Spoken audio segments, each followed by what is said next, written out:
Ser podcast. Hola, ¿qué tal? Disney sigue explotando sus clásicos con remakes de acción real, pero ahora para un público más adulto. La Cruella de Emma Stone es un entretenimiento punk que llega a los cines, pero también a su plataforma de streaming. Hay cine de acción con Guy Ritchie, un thriller con Kevin Costner, de abuelo justiciero, y cine español que viaja al Uruguay del golpe de Estado. Muchas películas de estreno, también cine clásico con un mito como Anthony Quinn, y en series hay la nostalgia y el tiempo, porque analizamos La Reunión de Friends y charlamos con King Gutiérrez. ¡Acción!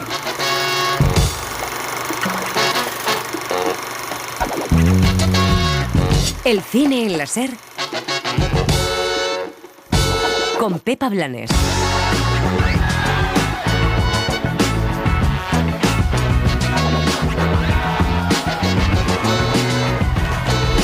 Disney vuelve a estrenar de manera simultánea otro de sus estrenos esperados, Cruella, con Emma Stone y Emma Thompson, una reivindicación de las villanas. Te voy a dar un consejo. Si necesitas hablar de poder, es que no lo tienes. Desde luego que no lo tengo, por eso estoy hablando aquí de ello. ¿Entiendes lo que te digo? Tengo que hacerte un mapa. Guy Ritchie viene de petarro la taquilla de Estados Unidos con Despierta la Furia, un thriller protagonizado por Jason Statham. Ese tío nos está vacilando. ¡Nos está tirando al suelo! ¡Puta mierda! ¡Escúchame, capullo! Te he dicho que tires el dinero en la puta ranchera. Vuelve también Kevin Costner a salvar a su mujer y a su nieto en uno de los nuestros, un thriller dramático junto a Diane Lane. Venimos a ver a nuestro nieto. Mi hijo no tiene que daros explicaciones. Ni nosotros, a vosotros tampoco. El director Rafa Russo nos sumerge en la dictadura uruguaya de los años 70 y en la lucha de los Tupamaros con Daniel Grau, Alberto Amán y Joaquín Furriel. Vaya con cuidado, no se meta en problemas. Si llega el momento, habrá que irse con la música de otra parte y listo. Eso tampoco puede acabar bien. En Cine Clásico repasamos la carrera de Anthony Quinn y celebramos los 90 años del estreno de M, el vampiro de Düsseldorf, la película de Fritz Lang. ¿Quién es el asesino? ¿Qué aspecto tiene? ¿Dónde se esconde? Nadie le conoce y sin embargo se encuentra entre nosotros. Y en televisión charlamos con King Gutiérrez de su último trabajo como superhéroe de barrio en El Vecino. Y nos ponemos nostálgicos con el reencuentro de Friends. Oh, gracias a Dios, Mónica, por fin te encuentro. He pasado por tu casa, pero había un señor con un martillo enorme que me dijo que a lo mejor estabas aquí. ¡Lo estás, lo estás! She hid under bed. She killed it with kisses, and from it she fled. With every bubble she sank with a drink and washed it away down the kitchen sink. The dog days are over. The dog days are done. The horses are coming, so you better run. Run fast for your mother, run fast for your father, run for your children, for your... Hola, ¿qué tal? Bienvenidos al Cine en la Ser. José Manuel Romero, Esther Valverde, Leo Castro, ¿qué tal? ¿Cómo estáis? Hola. ¿Qué tal? Bueno, tenemos esta semana nuevo cambio en la industria audiovisual cinematográfica. No sé si es la última torre que quedaba del Hollywood clásico, pero Metro-Goldwyn-Mayer, el gigante de la Metro, león de la Metro, o sea, Louis B. Mayer, lo vimos en Mank, pues ya no es una compañía autónoma, sino que ha comprado lo que quedaba de su catálogo, que tampoco ya era el que era. Amazon Prime Video tenía muchos pretendientes, estaba Apple TV, estaba Netflix, que quería quedarse con ese catálogo, donde entre las joyas de la corona pues está la saga James Bond, aunque no al 100%, sino solo el 50%, y finalmente ha sido Amazon la que ha soltado pasta, con lo que le ha sobrado de los repartos durante esta cuarentena, y ha pagado pues un precio muchísimo mayor, un 40% mayor de lo que la compañía de Louis B. Mayer estaba valorado. Así que no sé si queda algo en el Hollywood clásico todavía, Elio Castro. Bueno, en pie. El logotipo, el león de la Metro, que no sé si seguirá formando parte, ¿no? Del catálogo sí, pero de las producciones que había una leyenda que decía que el león de la metro rugía 2 o 3 veces según la calidad de las películas, ¿no? Si era muy buena rugía 3 veces y si no, solamente rugía 2 veces. Pero bueno, no deja de tener su encanto, ¿no? El león de la metro, y vamos a ver qué es lo que pasa. A ver lo que pasa. Hombre, es un golpe sobre la mesa en la guerra del streaming para posicionarse de otra manera. Amazon Prime Video, muy simbólico, y yo creo que también pues empieza a ver los movimientos que ya estamos viendo. También ha habido fusiones, ¿no?, entre Discovery y Warner. En esta vez no se sabe si van a ir a HBO Max. O sea, hay una reconfiguración general de Hollywood, de la nueva industria en la era del streaming, y aquí lo hemos comentado alguna vez, que no sabemos si el camino va a ser también ir a un modelo del Hollywood clásico, del Hollywood de estudios, porque cada vez más directores, más creadores firman contratos de exclusividad con las plataformas, aunque luego tengan estrenos en cines puntuales. O sea, que puede ser también una vuelta al sistema de estudios, pero online. Sí, bueno, aquí la clave era que no se lo quedara Netflix, porque si se lo quedaba Netflix, pues digamos que el desnivel junto con Disney podría otra vez descompensarse, ¿no? Y sin embargo ha sido Amazon, que bueno, aunque Amazon sí está haciendo producción propia, pero tampoco ha llegado a despuntar, más allá de Eddie Murphy o de Borat. O sea que bueno, son posiciones, una guerra de posiciones todavía más bien, y veremos si esto pasa al ataque o no pasa al ataque. Dentro de poco sabremos qué pasa en Cannes, qué hacen las plataformas con respecto a los festivales. O sea que vamos a ir viendo un poco cómo se mueve el negocio. Y de hecho vamos a empezar con algo que tiene que ver también con esto, que es el estreno de Cruella en Disney. Lo va a estrenar en algunos cines. Hay muchos cines que han cedido, porque en un primer momento, cuando Disney dijo que no iba a estrenar películas en salas, pues muchas salas dijeron, pues luego no vengas. Pero bueno, pues es todopoderosa empresa a la que le han cedido su espacio también para estrenar Cruella, que se va a estrenar a la vez en plataformas, en Disney Plus, por un precio extra. O sea, hay que pagar para verla, aparte de la suscripción. Y bueno, pues veremos también cómo le funciona este sistema. Es la película sobre la villana de 101 Dálmatas, que ha juntado a Emma Thompson y a Emma Stone en un intento, ¿no?, de reírse también del cuento, de los propios estereotipos de los personajes malvados. La dirige Tony McNamara, la escribe Tony McNamara, que es el guionista de La Favorita. Mi colección de primavera. Necesito 12 piezas. Y ahora tengo... Contemos. Me disponía a arrebatarle lo que ella más amaba, su negocio, su estatus. Ninguna. Quiero 10 piezas decentes para las 3 de la tarde. Su confianza en sí misma.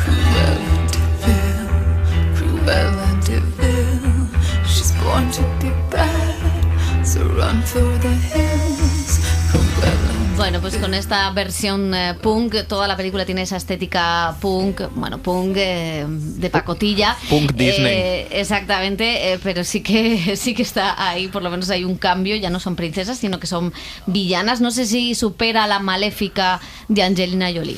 La supera.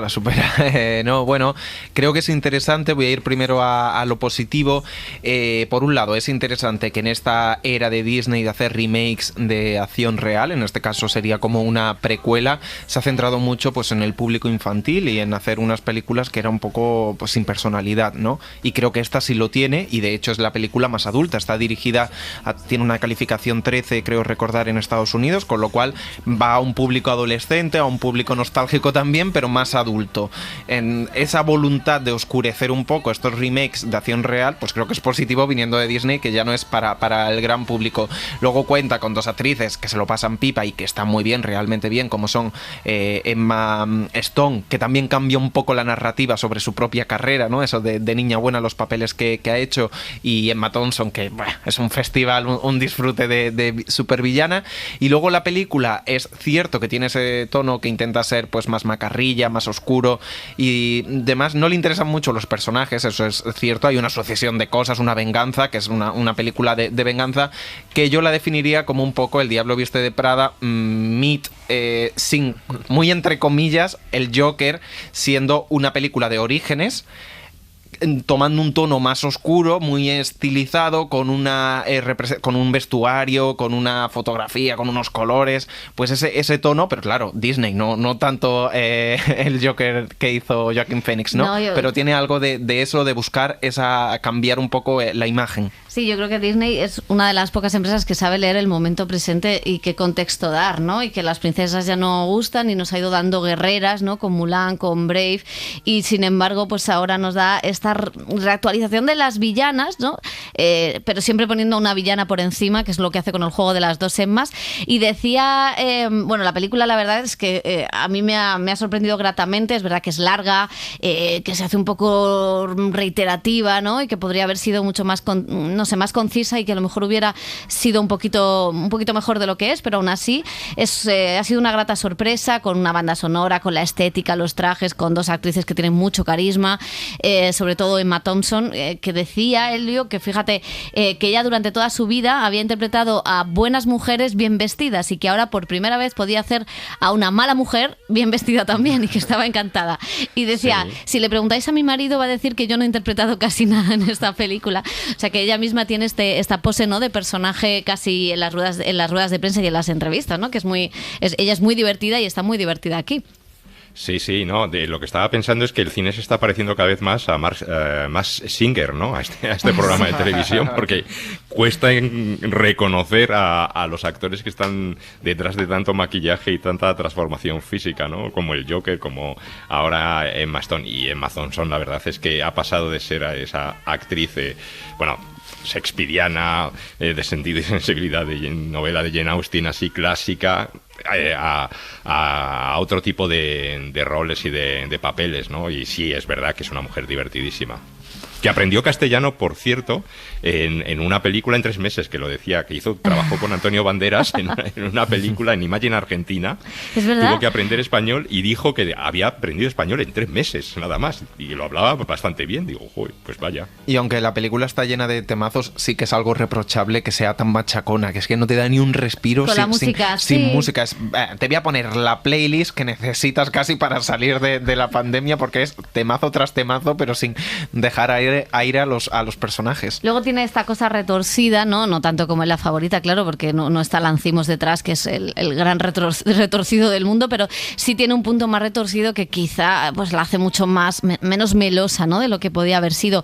O sea que bueno, ahí la recomendamos. También estaremos pendientes a ver qué funciona, si funciona el cine, que no está teniendo una buena taquilla últimamente los cines españoles y los franceses, o si funciona en plataformas a pesar de que haya que pagar. Y si os parece, vamos a dejar Disney y nos vamos a los mamporros de Guy Ritchie, que vuelve con Despierta la Furia. Jason Statham se mete a guardia de seguridad de los camiones blindados que transportan dinero. Es un guarda un tanto sospechoso que busca venganza, ajustes de cuentas, acción, sangre, todo vale. Esta será tu arma provisional. ¿Y qué haremos con una pistola si nos atacan con metralletas? ¿Tienes algún problema? No lo sé. ¿Lo tengo? Es una entrega de $10.000. Serán 5 minutos. ¡Van en serio! Déjamelo a mí. ¡La próxima vez, quédate dentro! Lo siento, colega.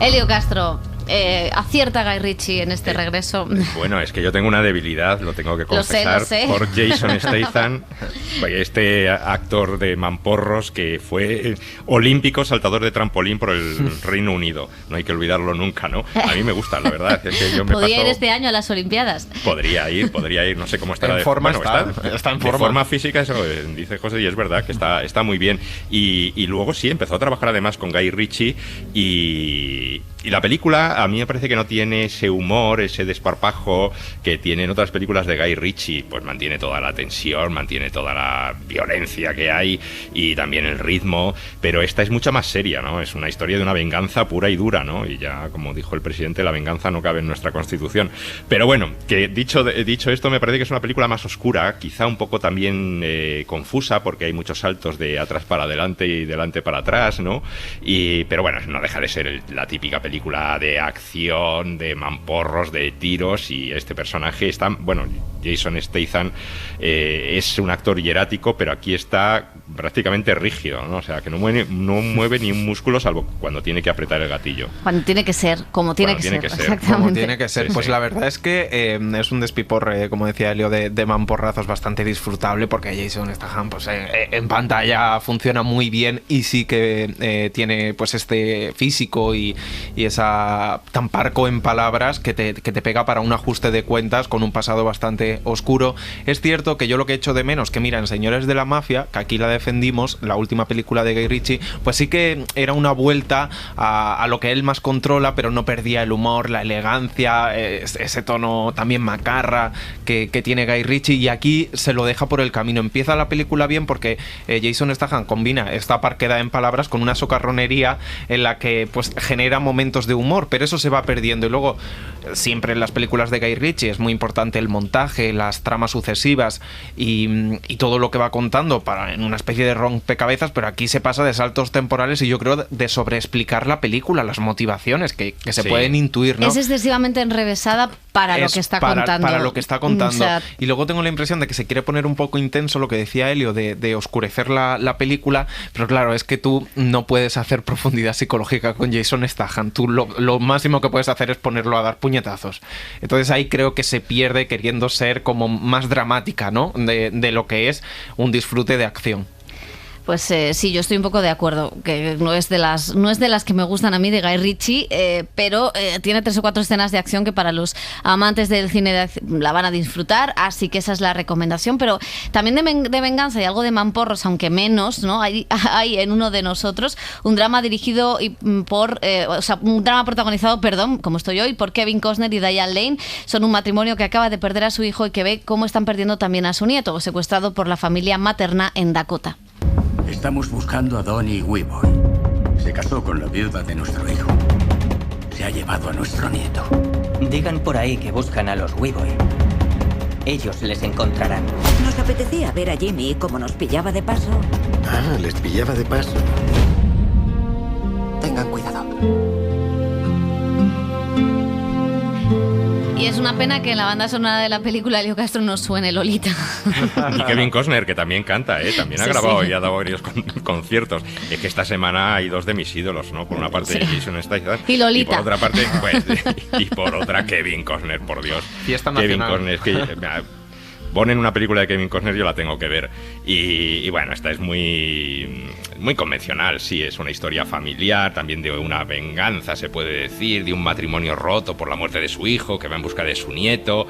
Es una especie de western ambientado en los años 60, y la pareja, a mí me parece que la verdadera protagonista de la película es Diane Lane, sí, ¿no? Que es la que mueve un poco todo eso. Habían sido matrimonio ya en el cine, en esta del Hombre de Acero, los dos, esa nueva película de Superman, y ahora repiten. Bueno, es una película que yo creo que se deja ver, pero que sí, la parte final es, la verdad, es quizá lo más emocionante, lo más sorprendente de la película, que luego pues transita por, bueno, pues algunos vacíos y algunas escenas que van alargando un poco la acción, que por otra parte es bastante previsible, ¿no? Pero es maravilloso ver a Kevin Costner de nuevo en pantalla, porque sí, es que tiene un porte, es una presencia, la verdad es que es, quiero decir, es extraordinario.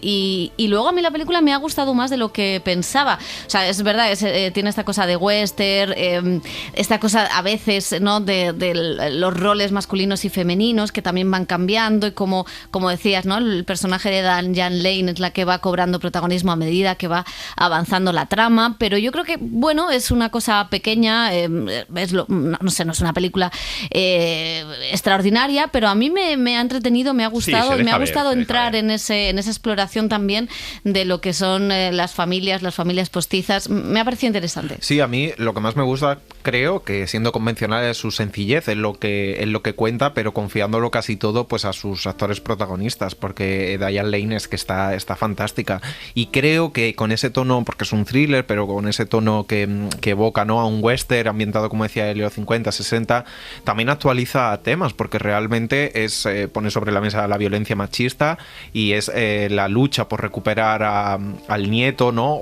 Pero no solo al nieto, sino a la nuera, de alguien tóxico, profundamente tóxico en una familia, pues con sus caballos, con toda la mística y el imaginario americano, y a mí esa parte la verdad que me gusta, y el gran enfrentamiento realmente de la película también es entre las dos abuelas, la Sí. villana y tal. Entonces sí que, siendo sutil y sencilla y convencional, me gusta cómo reconfigura algunas de las cosas clásicas, y es profundamente efectiva la película, no solo para dejarse ver, sino muy, muy entretenida y muy correcta en todo, desde lo visual hasta el guión. Me gusta. Sí, pues ahí está, uno de nosotros con Kevin Costner de Jesús. Ahí la pueden ver. Y vamos a una película española que nos traslada al Uruguay de los años 70, donde dos guionistas de un programa de televisión tratan de mantenerse íntegros para no ofender a los militares mientras se suceden pues las torturas y la guerra de los Tupamaros contra ellos. Daniel Grau, Joaquín Furriel y Alberto Amann son los tres protagonistas de este drama que dirige Rafa Russo. El Poder Ejecutivo ha presentado un proyecto de ley que otorga más carta blanca para la represión. O dejan de hacer sketches sobre el gobierno y los milicos, o se acabó el programa. ¿Y qué nos vamos a reír entonces? Hay manera de ayudar sin tener que mancharte las manos de sangre. Yo solo hago chistes. Listo. Vamos a mostrar lo surrealista que se está convirtiendo en el país.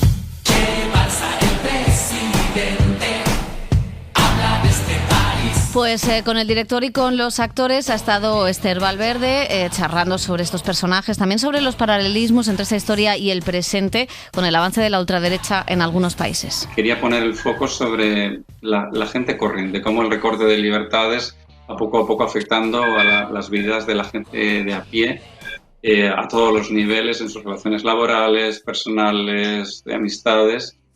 Y bueno, y contar lo difícil realmente que es ser un héroe, y ver cómo poco a poco esa bala del miedo va paralizando a la sociedad, y no solo desde el lado de la gente oprimida, ¿no? Sino también desde el lado de los opresores. No sé si puede representar a toda la población, me gustaría porque es un personaje que está reflexionando todo el tiempo sobre lo que está pasando, ¿no?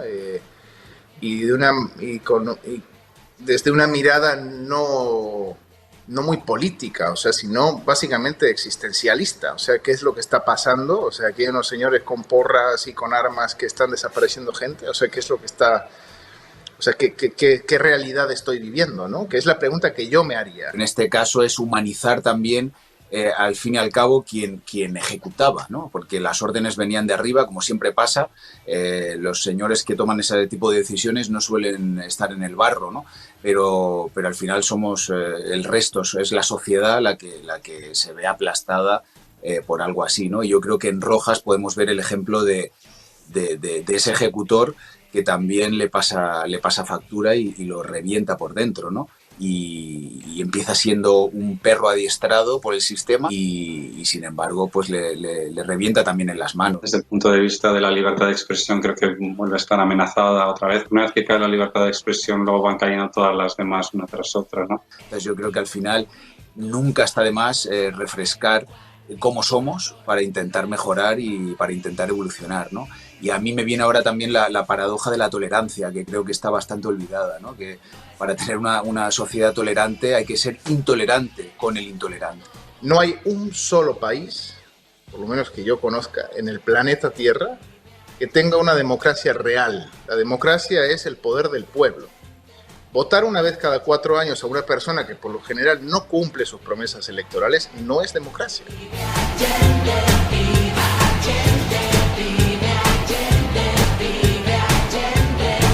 Alberto Amann ahí explicando lo que es la democracia actual.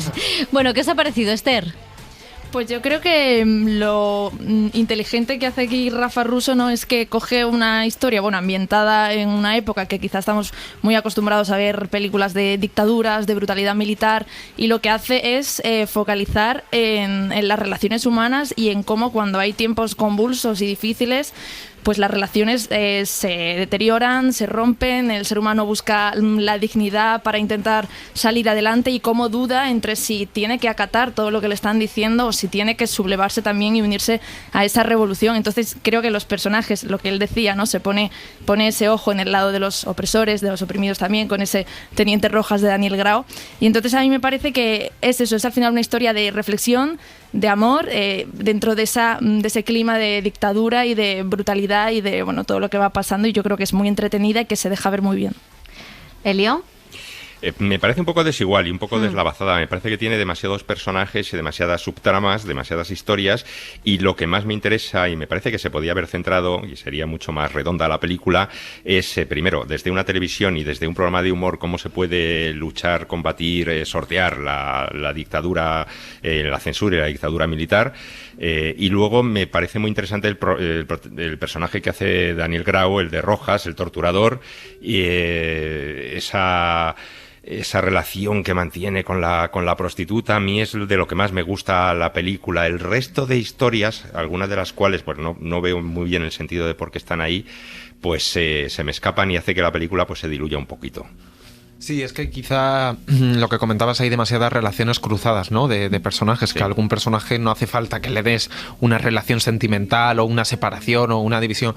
De todas formas, sí que algunas de las historias son muy interesantes, y especialmente los guionistas de humor, ¿no? De cómo sortear a la censura. Me parece inteligente colocarlo no en la dictadura, sino en el año previo, para retratar el ambiente donde se genera un golpe de Estado o cómo se pierden las libertades. Que no es algo de un día para otro en muchos casos, sino que se va cociendo con una permisividad general de muchos estamentos de un Estado.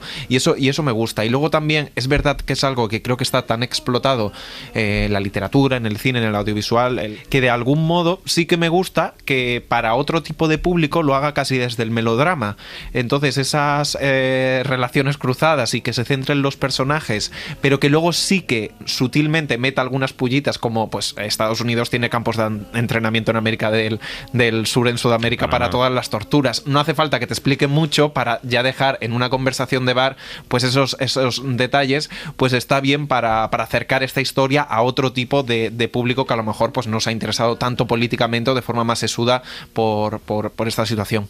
No sé si poner actores argentinos en una película uruguaya va a generar algo de conflicto allá, pero... De todas maneras, hablando de Uruguay y de esa época, pues claro, hay que recordar La noche de 12 años. Exactamente, ¿no? que es una película estupenda. Sí, quizás la cara B o el complemento para un público que no vio esa película, pero sí, yo estoy de acuerdo en que es irregular, en que es un melodrama, en que hay cosas interesantes, pero que no deja pues que no acaba de despuntar. Tampoco, no está mal que se hagan este tipo de películas, siempre y cuando haya otros relatos quizá más profundos o más politizados como el de Álvaro Bresner.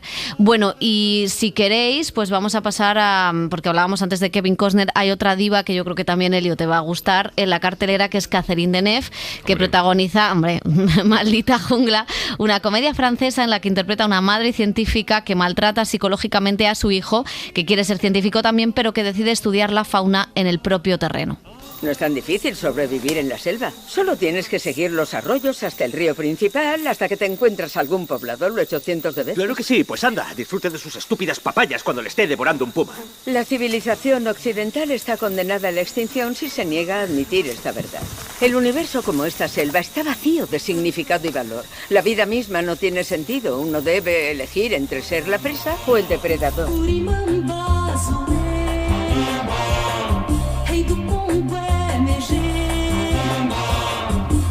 Pues Elio Castro, la película no vale mucho, es una comedia muy tonta que no acaba de tal, pero ver a Catherine Deneuve riéndose muchísimo de sí misma, hacer un personaje desquiciado, me parece un ejercicio maravilloso. O sea, pues sí. Solo te recomiendo que veas a la Deneuve haciendo de madre, que yo creo que tiene que ser algo así en la realidad. Yo es que creo que elige los papeles precisamente por eso, ¿no? Sí. Más tortuosos y más así, que se acercan un poco a su personalidad íntima, le gustan mucho. Ya la vimos haciendo de una madre así en la película de Coreda con Juliette Binoche, que también era una madre muy, muy torturadora y demás, pero aquí ya roza el estereotipo, ¿no? La gracia, y lo único interesante de la película es verla a ella, ¿no? Hacer este juego. Luego la comedia, pues es una comedia un poco tontorrona, que aquí, esta cosa que le gusta tanto a los franceses de hacer las dicotomías campo-ciudad, pues aquí ya el campo es la jungla. O sea, que ya todo es siempre un grado más superlativo. Y se estrena también la película eslovaca Siervos, que ganó mejor dirección en la Seminci de Valladolid. Es un retrato del acoso que sufrió la Iglesia Católica en Checoslovaquia en los años 80. To pozorne číta Evangelium, a kto sa zahľadí na Ježiša Krista, ten pochopí,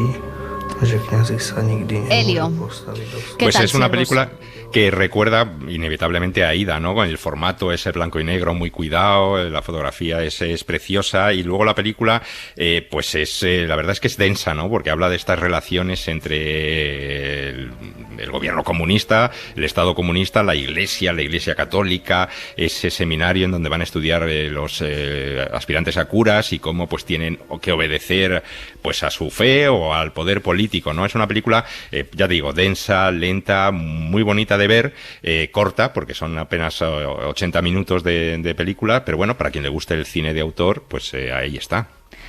Sí, José, brevemente. Brevemente, a mí me parece fantástica, especialmente por la demostración de que se puede hacer una película en blanco y negro con una fotografía tan elegante, tan estilizada, como decía Elio, a lo Pawlikowski.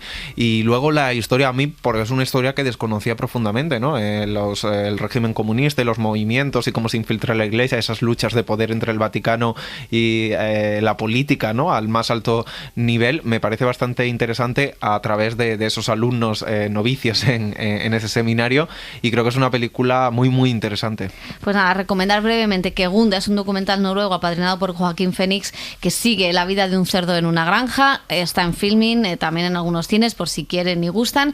Y que esto ha sido todo. Que muchas gracias, Elio, Esther, José. Hasta la semana que viene. Adiós. Hasta la semana que viene.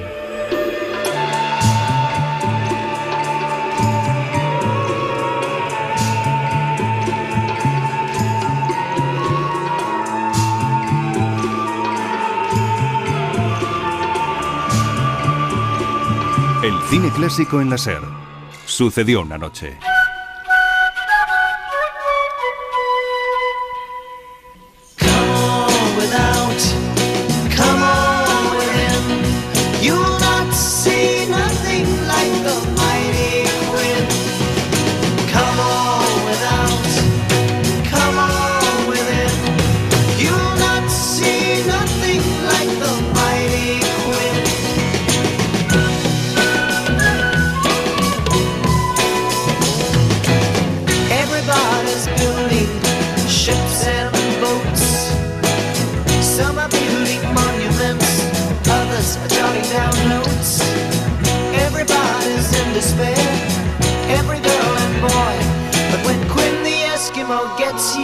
Everybody's gonna jump for joy.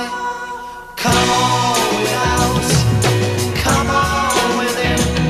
You'll not see nothing like the mighty Queen. Saludos y bienvenidos a Sucedió una noche, The Mighty Queen, el poderoso Queen. Esta canción, que compuso Bob Dylan y popularizó Manfred Mann en los años 60, hablaba del personaje de esquimal que Anthony Quinn interpretó en la película Los dientes del diablo.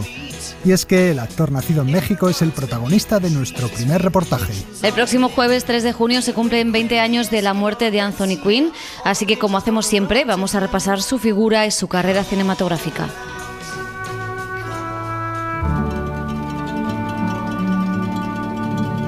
Anthony Quinn nació en Chihuahua en 1915, en plena Revolución Mexicana. Mi padre tenía 18 años, mi madre tenía 15, y lucharon con Pancho Villa. Por sus venas corría sangre india y también irlandesa, de ahí el apellido Quinn. Sus padres se mudaron a California cuando él tenía 5 años y el pequeño Antonio pronto tuvo que arrimar el hombro para ayudar a su familia, ya que eran muy pobres. ¿A qué trabajo se dedica? Miren qué ocurrencia. Tengo 2 manos, pies, cabeza, todo eso trabaja. ¿Quién diablo soy yo para elegir? Fue recolector de frutas, limpiabotas, electricista. Aprovechando su robusta complexión, con 16 años inició la carrera de boxeador. Ganó 16 peleas, pero en la 17ª fue destrozado por un rival y se retiró del boxeo. También desde muy pequeño destacó en la que sería una de las grandes pasiones de su vida, la pintura. Porque nací con ese gran amor. Yo empecé a pintar cuando tenía 5 años. Yo mandaba cuadros a los actores. Cuando tenía 7 años le mandaba cuadros a Douglas Fairbanks, a Ramón Novaro, a todos los actores. Les mandaba yo retratos que había yo pintado yo y ellos me mandaban dinero de vez en cuando. Uno que me mandó mucho dinero fue Douglas Fairbanks porque lo hice muy bien. Debutó en el cine como extra a mediados de los años 30 y su apariencia ruda y exótica hizo que a lo largo de toda su carrera interpretara personajes de toda clase de etnias: indios, árabes, hispanos, italianos, griegos, hebreos. Empezó a destacar en la década de los 40 con papeles en esa línea. Soy Manolo de Palma. Pronto tendré el honor de torear aquí, en la Plaza de Sevilla. Magnífico. Torero en Sangre y Arena, pirata en El Cisne Negro. Hay mucho oro en Maracaibo. Él tiene al rey, pero el viento está a nuestro favor. O el indio Caballo Loco en Murieron con las botas puestas. No solo los Sius, sino los Cheyenne, Ocalala, Minicalle y Pies Negros. Todas las tribus que hay entre las montañas que el ojo no alcanza a ver y las grandes aguas se unirán para la última batalla.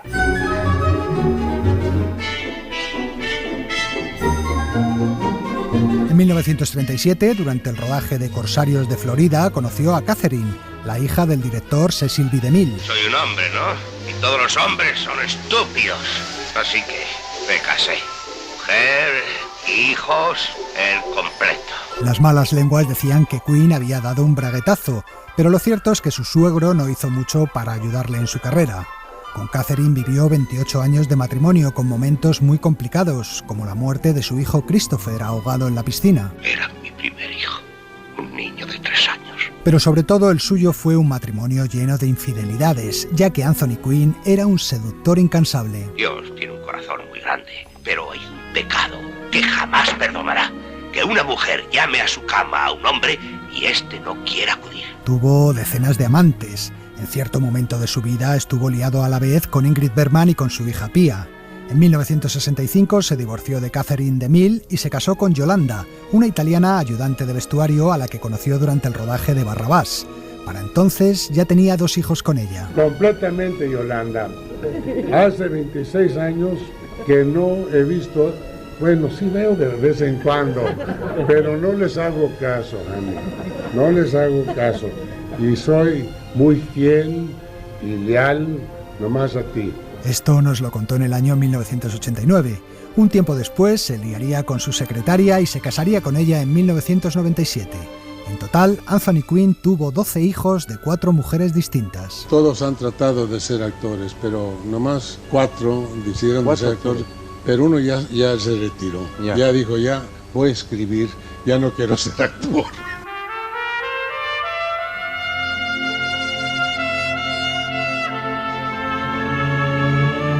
Anthony Quinn trabajó en unas 150 películas a lo largo de su carrera, moviéndose con éxito entre papeles protagonistas y secundarios.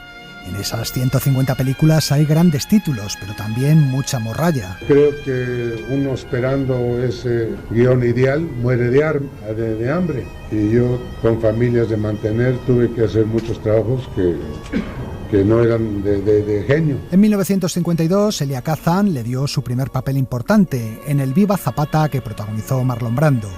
Quinn interpretaba a su hermano Eufemio. Escucha, yo he luchado tanto como tú. Cuando tú combatías, también yo.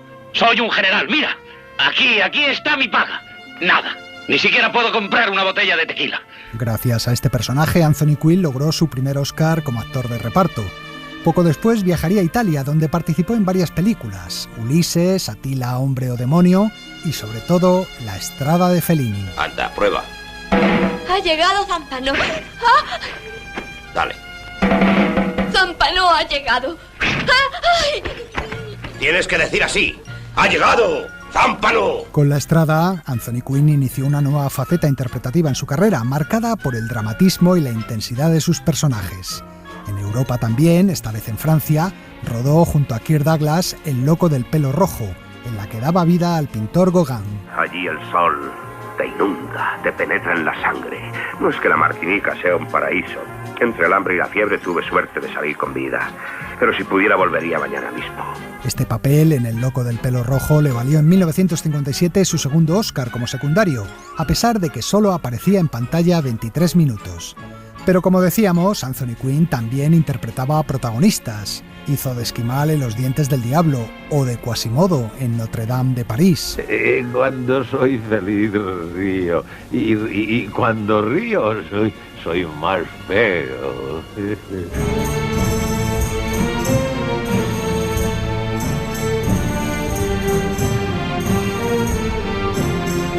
La década de los 60 es sin duda la mejor etapa de su carrera. Anthony Quinn fue uno de los actores habituales de las superproducciones históricas tan de moda en esa época. El gobernador ha dado a elegir entre el Nazareno y tú. El pueblo te ha elegido, Barrabás. A mí. Sí, a ti. Vamos de una vez, andando. Danos un pelo de tu barba. Quita la mano. Nos traerá buena suerte, ya que tú la has tenido. Barrabás, los cañones de Navarone, las sandalias del pescador y, por supuesto, Lawrence de Arabia. Llevo en mi cuerpo 23 heridas recibidas en batalla. He matado a 75 hombres con mis propias manos en combate. Destruyo e incendio las tiendas de mis enemigos. Me apodero de sus rebaños. Los turcos me pagan en oro. Pero soy pobre, porque yo soy un río para mi pueblo. Lawrence de Arabia era la película favorita del actor. Cuando estábamos viendo la película Lawrence de Arabia, me volteé yo a él, Omar Sharif, y le dije, si no hubiéramos hecho nada más en la vida, ya podíamos haber morido felices. Pero el personaje más famoso de su carrera y el que le marcaría el resto de su vida no fue ese, sino este otro. ¿Zorba? Soy yo, Alexis Zorba. Tengo otros nombres. Spaghetti, porque soy muy largo. California, porque estuve en América. Y Epidemia, porque a cualquier parte que vaya parece que lo estropeo todo. Quinn además interpretó a Zorba el griego varios años en el teatro. En 1990 el cantante Rafael quiso contratarle para que protagonizara junto a él en España una versión en teatro musical, pero el actor declinó la oferta. Yo hice Zorba por 4 años ya pienso que ya basta con Zorba. Ya van a pensar que nomás puedo hacer la parte de Zorba. Así es que, por muchas gracias a Rafael, pero lo voy a refusar.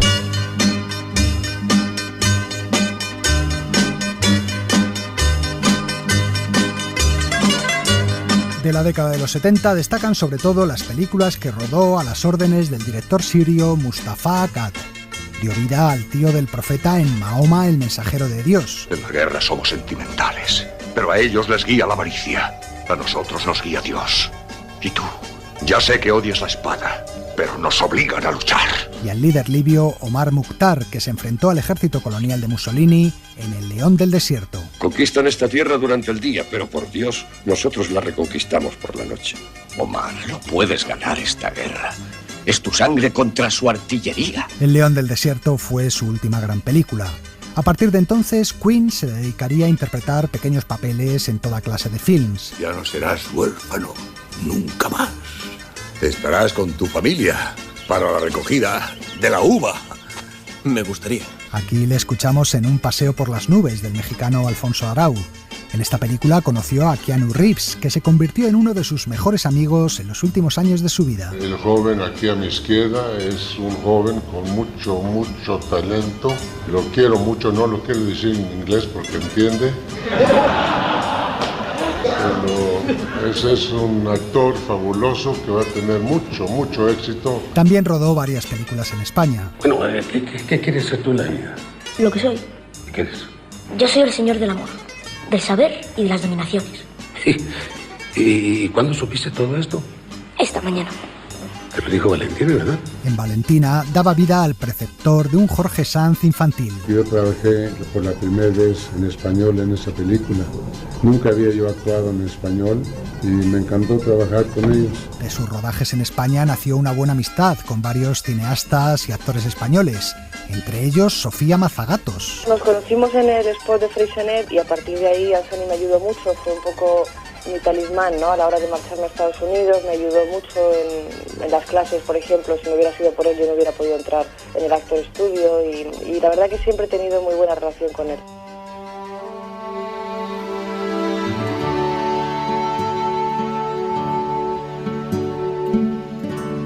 Anthony Quinn era un hombre muy aficionado a la parapsicología.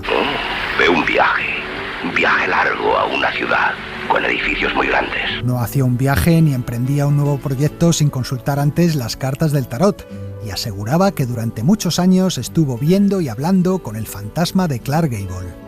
En los últimos años de su vida se dedicó sobre todo a su faceta artística. Usted me puede decir que soy un actor terrible, pero no diga que soy un bruto pintor.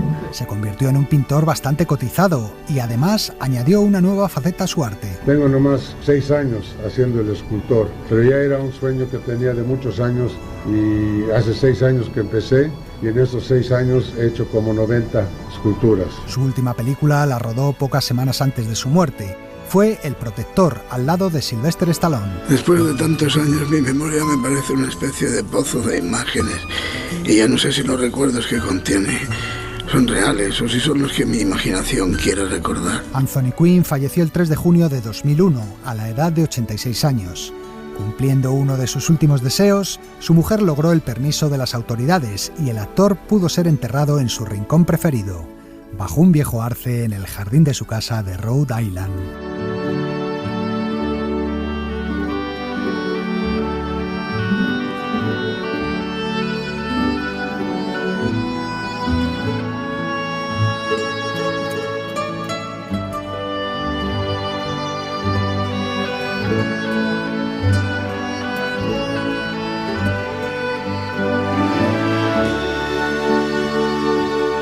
El cine clásico en la SER. Sucedió una noche.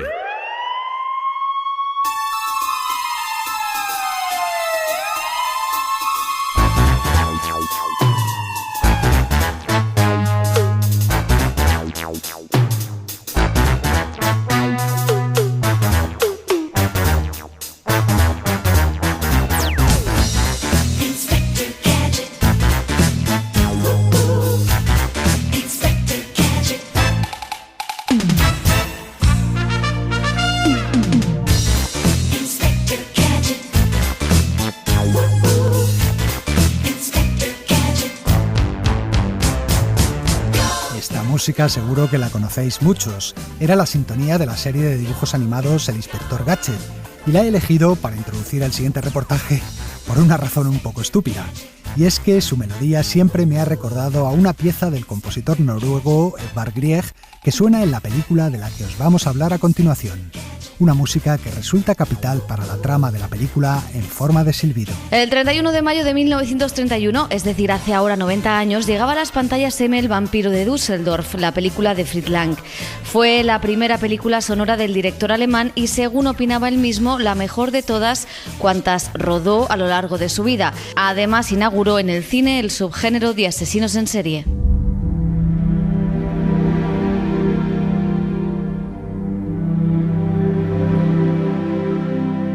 Se llamaba Peter Kuerten y en la década de los años 20 del siglo pasado asesinó a varios niños en la ciudad alemana de Düsseldorf. Mi pobre hija. Tranquilícese, señora Beckman. No hacemos más que cumplir con nuestro deber. La mejor forma de cumplir con su deber es cogiendo al asesino. Su primera víctima fue una niña de 8 años. La apuñaló con unas tijeras y bebió parte de su sangre. Por eso empezaron a llamarle vampiro. En los años siguientes cometería varios crímenes más. Edición extraordinaria, con el último crimen del asesino de niños. Lean las últimas noticias. Edición extraordinaria. 1929 fue su año más sangriento. En ese año mataría a 4 niñas y a una mujer a la que golpeó con un martillo. Envalentonado, el asesino mandó un mapa a un periódico en donde señalaba el lugar exacto donde se podía encontrar el cadáver. Esto es un escándalo sin precedentes. Señor ministro, no podemos impedir que los criminales escriban a quien les parezca. Tal vez el hacerlo les produzca un gran alivio. Sentirán el afán de ver sus líneas en la prensa. Son anormales. El miedo y la histeria se instalaron en la ciudad de Düsseldorf. ¿Quién es el asesino? ¿Qué aspecto tiene? ¿Dónde se esconde? Nadie le conoce y sin embargo se encuentra entre nosotros. Cualquier persona que se siente a nuestro lado puede ser el criminal. La policía pidió ayuda a la ciudadanía. Ofreció una recompensa para quien pudiera dar alguna pista que condujera a su detención. Pero todo fue inútil. No tiene usted ni idea, más que usted, señor. Pero señores, por favor, por lo menos deben ustedes saber el color de la boina que llevaba la niña que pretenden haber visto esta tarde con un desconocido. Claro que sí, señor comisario, la boina era colorada. No haga usted caso, señor comisario, era verde. ¡Colorada! ¡Era verde! Se recibieron cerca de 9.000 nombres de sospechosos, se consultó con médiums y videntes y se investigó cualquier indicio, por pequeño que fuese. Hasta que una joven, recién llegada a la ciudad, denunció a la policía que un hombre, que se había ofrecido a ayudarla a encontrar un albergue donde pasar la noche, había intentado estrangularla antes de que la chica pudiera escabullirse y huir. Vaya, por fin tenemos una pista. Finalmente fue la propia mujer de Kuerten la que denunció a su marido. Él mismo, al verse cada vez más acorralado, se lo había pedido para que pudiera cobrar la recompensa que ofrecían las autoridades. ¡Ya le tengo! ¡Ya le tengo! ¡Le he encontrado arriba! He oído claramente los ruidos arriba, en el desván. De esta forma, el asesino acabó entre rejas.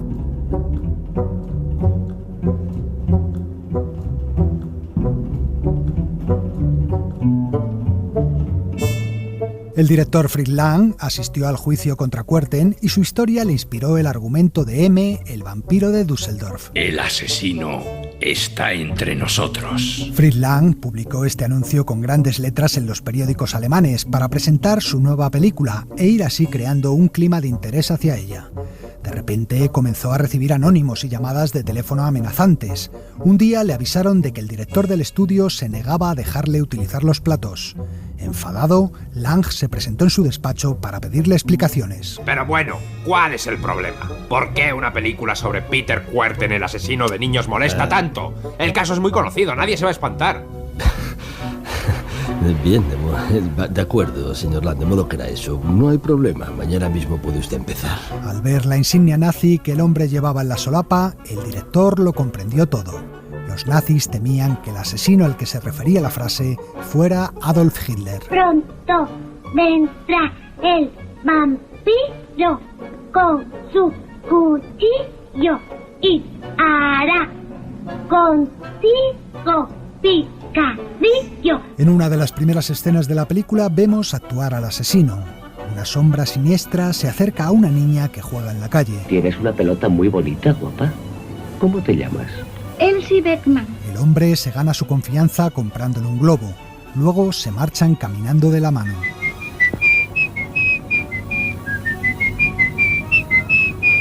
Muchas gracias. El siguiente plano nos muestra la pelota que sale rodando de unos matorrales. El globo vuela hacia el cielo y se enreda en unos cables telefónicos. No hacen falta más datos para comprender. La niña ha sido asesinada. ¿Habéis visto a Elsie? No ha venido con nosotras.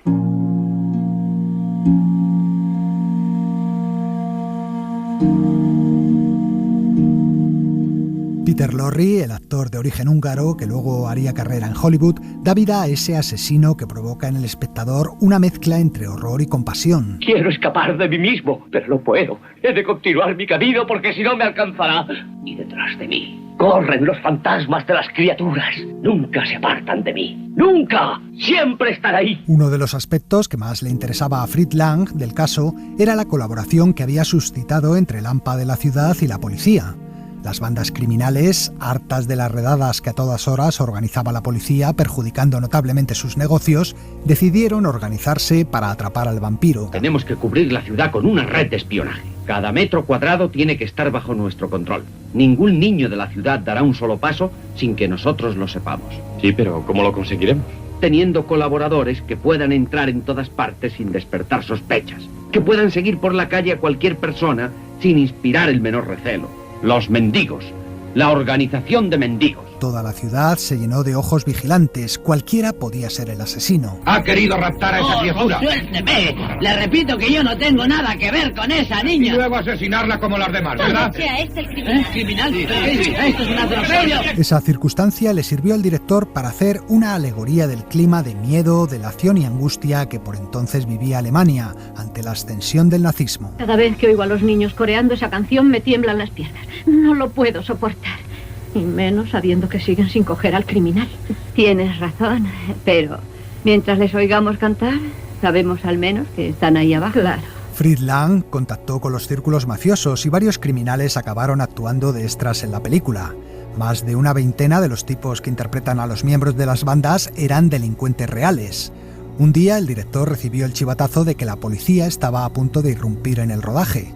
Lang rodó a toda prisa las dos escenas que aún le faltaban con los ampones y cuando llegó la policía los delincuentes habían desaparecido como por arte de magia. En la película, en cambio, el vampiro de Düsseldorf no tenía la misma suerte que los extras. ¿Ese silbido? Lo he oído en alguna parte. Claro que lo he oído. Es el mismo. El ciego al que el asesino compraba el globo para engatusar a la niña de la primera escena era quien proporcionaba la pista definitiva para atraparle. Por cierto, el famoso silbido que se oye en la película, y que no es otra cosa que un fragmento de la obra Peer Gynt de Grieg, lo grabó para la película Thea von Harbou, coautora del guión y esposa de Fritz Lang. Y es que Peter Lorre no sabía silbar.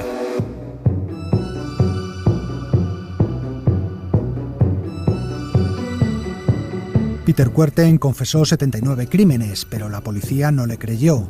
En el juicio le acusaron únicamente de 9.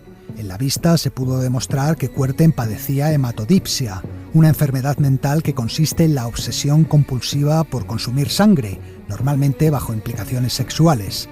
Así que, ya sea por enfermedad o por locura, lo cierto es que Peter Kuerten sí tuvo algo de vampiro. El acusado ha dicho que no puede evitarlo. Es decir, que tiene que matar. Con esto acaba de pronunciar su sentencia de muerte. ¡Muy bien! El hombre que dice de sí mismo que es capaz de arrebatar la vida a un ser humano tiene que ser aniquilado. Es un peligro para la sociedad. ¡Bravo! Ese hombre tiene que ser castigado. Ese hombre tiene que morir. Peter Kuerten fue condenado a muerte y ejecutado mediante guillotina el 2 de julio de 1931, pocas semanas después del estreno de la película de Fritz Lang.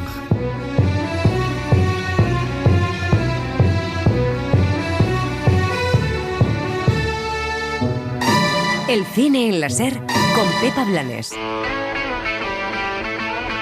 Las series.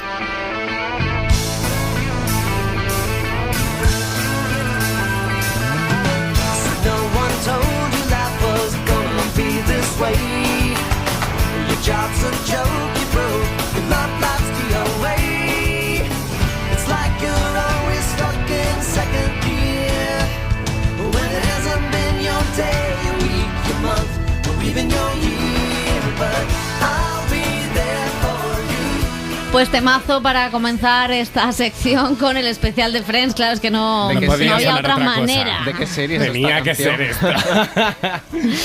De este grupo que lo petó, además. Yo reconozco que he llorado un poquito viendo el especial. Yo no, pero porque... Tú porque eres la mujer de hierro. No voy a llorar, pero sí que me ha hecho mucha ilusión porque es verdad que yo hacía mucho tiempo que no revisaba los capítulos de Friends, que a veces pones y te aparece uno y entonces te enganchas y ves 3 o 4. O esto va a sonar un poco snob, pero en los aviones. Claro. ¿Sí? En los aviones que estos transoceánicos, sí. Friends es lo único que te sabes, que no necesitas subtítulos ni doblaje y que ves una y otra vez. Entonces hacía tiempo que no la veía y me ha gustado ver este reencuentro, así que cuéntanos. Pues mira, después de miles de retrasos por la pandemia, ya podemos ver la reunión de Friends, de los 6 actores que regresan al plató en un capítulo especial, sin guión y con un montón de estrellas invitadas. Entre los nombres más destacados, pues podemos ver a David Beckham, Justin Bieber, Cindy Crawford, Lady Gaga o Kit Harington, que bueno, ahora hablaremos de si los cameos están justificados o no. Un reencuentro que los fans hemos gozado escuchando a los actores charlar sobre lo que ha supuesto esta serie para sus carreras, rememorando algunos de los momentos icónicos o repasando guiones antiguos. También hablan de cómo han mantenido la amistad durante todo este tiempo y de la gestión del peso de la fama, que para algunos pues no ha sido fácil. The test is ready. Rachel wrote Ross a letter and demanded he read it before they got back together. How many pages was that letter? 18 pages. 18 pages. Bueno, importante por si... Es que se lo sabían, sí. Para los espectadores que no controlen mucho el inglés, están rememorando uno de los capítulos en los que leían, hacían un juego sobre ellos mismos, ¿no? Sí, importante, decíamos, para la gente que pues no lo ha visto aún o vive en una cueva, no es un capítulo de ficción, no es un nuevo episodio, no vuelven a interpretar a esos personajes. Es un especial, un programa conducido por James Corden, en el que los 6 actores, como decíamos, conversan sobre cómo fueron sus inicios, el proceso de casting con los creadores y las claves de una sitcom que fundió pues todos los récords en televisión y aún hoy es consumida por nuevas generaciones a través de las plataformas, que se han gastado millonadas para tenerlas en exclusiva. Nostalgia pura y dura, con muchas risas y alguna que otra lagrimita, como comentabais, sobre todo por recordar algunas escenas memorables. Bueno, y alguna exclusiva muy de salseo, o sea, ¿no? por favor, es que claro... ¿Esa pregunta estaba tan pactada? Es maravilloso. O cuando vino Julia Roberts, cuando vino Brad, que es como, perdón, o sea, claro, era a mí me ha gustado, bueno, os pregunto si está a la altura de las expectativas. Al no ser un capítulo de ficción, es un reencuentro, una cosa muy para fans que no aporta nada nuevo más que revisar lo que ha sido un fenómeno televisivo antes del boom de las series, una sitcom que pues la verdad es que ha sido, a mí hay una parte que me parece que es un poco friki, pero que sí que tiene un significado, que es cuando aparece público de distintos países diciendo por qué veían Friends, ¿no? Una cosa muy moñas de me salvó la vida. Bueno, pues no, efectivamente no, la ficción no salva vidas o es, bueno, casos muy concretos, ¿no? Pero es simplemente una ficción televisiva que ha ganado mucha pasta y que ellos han ganado mucha pasta, pero que es verdad que tiene esta cosa de casi ser parte de una generación o de varias generaciones, ¿no? No sé a vosotros qué os ha parecido. Yo creo que sí, que tienes mucha razón en lo que dices, sobre todo con lo de varias generaciones. Friends es una serie que nos gustó, ¿no? Cambió absolutamente el panorama televisivo, no solo de las comedias, sino de toda la forma de hacer televisión y creo que esta reunión tenía que producirse, sobre todo pues porque tal y como acabó la serie, nosotros hemos seguido mucho la carrera de todos ellos, ya no solo las carreras individuales, sino su amistad, su forma de relacionarse. Cuando Jennifer Aniston se abrió Instagram y subió esa foto con sus compañeros, reventó absolutamente todo el contador de likes, y yo creo que todos necesitábamos pues... Hasta los jefes de la SER estaban necesitados de saber cosas de... Es verdad. Ha gustado, ¿no? Ha gustado. Hasta José Antonio Marcos ha preguntado por Friends, ¿no? Que esto ya es serio. Quizás se me queda un poquito corto. Bueno, al final no dejan de ser anécdotas, lectura de guión, como decíamos, se ríen de todo lo que pasó. Me hubiera gustado saber un poquito más, pero bueno, yo creo que en estas 2 horas se condensa mucho todo lo que ellos vivieron y me gusta sobre todo por esa parte que tiene nostálgica de la amistad, de reunirse, de volver a recordar lo que eran ellos antes, y que también nos hace a nosotros retrotraernos a cuando veíamos Friends en Canal Plus, cuando empezó a emitirse, y cómo hemos crecido también con ellos. Mola ver cómo han envejecido, algunos más que otros, bueno, hay que decirlo. No han envejecido, o sea, abramos otro debate, eso es otro programa. ¿Qué pasa con las estrellas? Pero es una de las cosas que tiene este capítulo especial, que muestra muy bien cómo es el paso del tiempo y las exigencias y los cánones de belleza en Hollywood para las mujeres y para los hombres. Y sí, bueno, al final iguales. Lo bueno, es que ellas son muchísimo... Ellos están operadísimos también. Ellos están operadísimos y ellas al final en este especial están muchísimo más entregadas, mucho más divertidas. Sí. Y las tres siguen trabajando más que ellos, ¿no? A mí hay cosas que me gustan. Yo no sé si Friends es la mejor comedia de la historia, yo no lo creo, pero indudablemente es la que se ha quedado en la cultura popular de finales de los 90, 2000. Hombre, es que la gente iba a las peluquerías a pedir los cortes de pelo. La gente hacía tours por Nueva York para ver los escenarios de la serie. Es un fenómeno y es algo que está, vamos, en el imaginario colectivo. Entonces, ahí jugar con la nostalgia es una baza segura. A mí, dentro de este capítulo que han hecho, me sobra todo lo que es programa de televisión de variété, la entrevista. Me sobra James Corden. Total, me sobra James Corden, me sobra Malala, me sobra David Beckham opinando de... Beckham nunca con ese pues acento. Mira, ya lo que pasa es que yo realmente, a mí la opinión de Beckham sobre Friends, pues no está un poco igual. No, pero sí que es significativo el hecho de meter a estas estrellas, que son las estrellas de ahora. Bueno, Beckham es que ha hecho un pacto con el diablo y es estrella eterna, pero sí que es curioso que alguien como Beckham, ¿no? que sea Friends su vehículo él decía que veía que cuando estaba mal se ponía los mejores momentos y que ya se le pasaba todo, ¿no? Quiero decir que el llevar a las estrellas, que es una chorrada, pero que sí que analiza el el grado de fenómeno de la serie. Sí, claro, pero lo que pasa es que yo, o sea, como fan, no me importa, me da absolutamente igual. Efectivamente, yo creo que lo realmente potente de esto es verlos a los 6 otra vez en el set, que lo han vuelto a reconstruir, en los sillones, en las casas. Ese es el momento, y que lean guiones de partes, de secuencias, de escenas memorables, que se vean las tomas falsas, porque realmente este episodio podría haber sido el extra de un DVD, de una reedición de 20 años después, quitando lo que he dicho del programa con las entrevistas, ¿no? Entonces, pues esa es la parte, yo creo que sigue funcionando porque la gente quiere volver a ver esas escenas, pero es que ahora te las comentan sus protagonistas, algo que nunca habían hecho, y eso funciona sí o sí.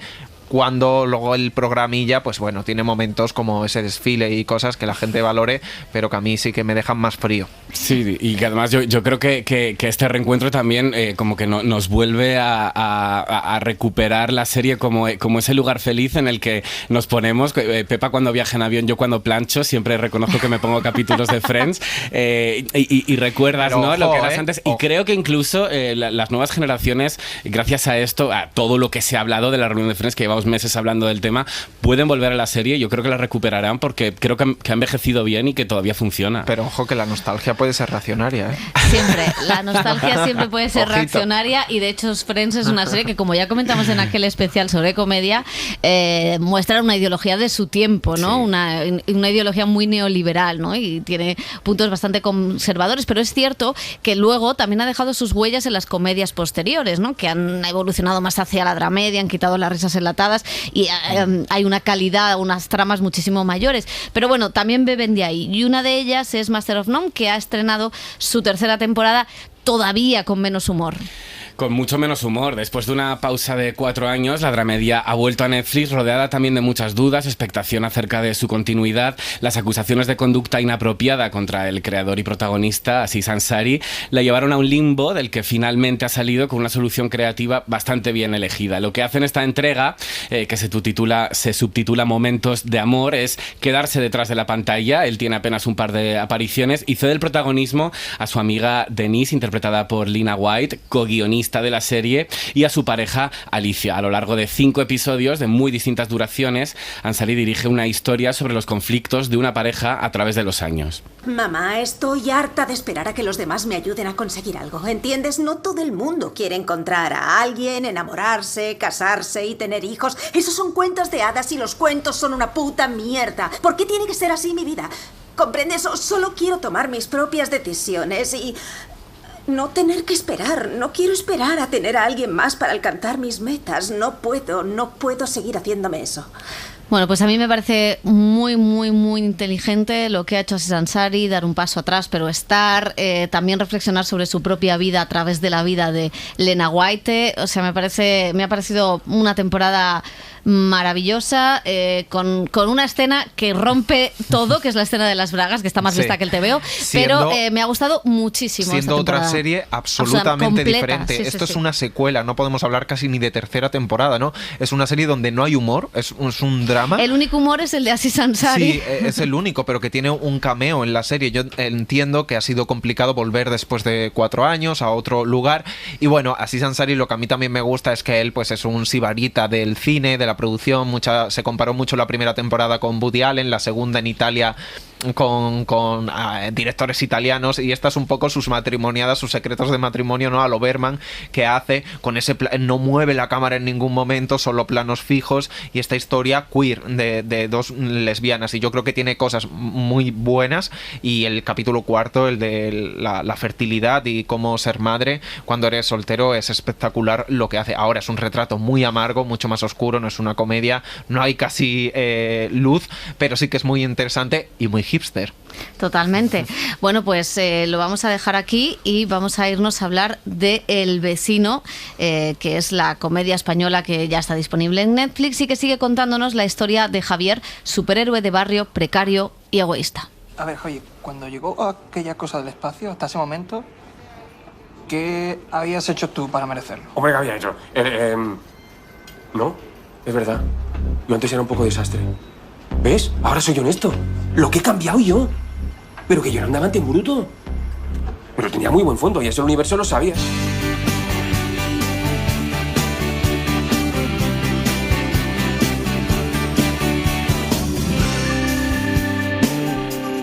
Abrir la ventana, colgar los problemas al sol, nadar por las calles hablando de ti. Nos acompaña King Gutiérrez, que acaba de estrenar la segunda y última temporada de Del vecino en Netflix. Hola King, ¿qué tal? ¿Cómo estás? Hola, ¿qué tal? Muy bien, muy contento. Vuelves a este personaje de Javier, de Titán, ese chaval de barrio con poderes que no sabe muy bien cómo gestionarlos, eso de ser un superhéroe, y desde fuera y viendo la promoción de la primera y de la segunda temporada, da la sensación de que es un proyecto especial, para ti pero para todos, casi un proyecto de pandilla. Sí. Yo diría que es de las experiencias, siempre resulta difícil ganar credibilidad cuando en promoción dices cosas de este estilo, ¿no? Pero es de las experiencias, aunque el adjetivo me parece pobre, divertidas, que las que me he encontrado en mi vida, porque Javier es una tipología de personaje que permite eso, el divertimento. Alguien que ante la opción de sacar algún beneficio de una situación, o cuando está contra la espada de la pared, intentar salir por patas, es extremadamente creativo, y eso me permitía jugar muchísimo a inventar las excusas más peregrinas del mundo. Creamos esa dinámica ya en la primera temporada, de intervenir mucho, yo al menos proponer muchas cosas de texto. A los showrunners les pareció bien, y hemos seguido un poco en la segunda. Yo me lo he pasado como un enano haciendo eso. Eso por un lado. Y luego es verdad que hay una pandilla creada fantástica. Y es de las cosas que, en comparación a otras series que he hecho, que aquí he valorado muchísimo, la sensación de que todo el mundo estaba a muerte con el proyecto. Pues éramos todos niños que volvíamos al cole. En esta segunda temporada, además, fue lo primero que se rodó en España después de la pandemia, con lo cual todavía había más esa sensación, ¿no? Y la pandilla, Catalina, Clara, Adrián y yo mismo, la verdad es que, bueno, responde a ese nombre, es muy pandilla de amigos. Y en esta temporada, por poner un poco en situación, el personaje de Lola, el de Clara Lago, también ha adquirido poderes, y ahora os toca pelear por ver quién es el verdadero salvador del mundo. Yo es que creía que esto iba a ser más fácil con el tiempo, pero se está poniendo complicado por momentos. ¿Qué piensas, que ella puede ser la elegida? No, sí, yo también lo he pensado, ¿qué te crees? Pero entonces, ¿yo qué? Claro, como Lola hace que vuelen cosas y conoce todas las causas sociales y los animales y hace reciclaje desde que empezó a andar. Pero es que yo creo que es demasiado buena. O sea, para luchar contra el mal tienes que pensar un poco mal. O sea, tú no puedes salvar el mundo y ser bueno. Para ser un buen elegido tienes que ser un poco malo, coño, ese soy yo.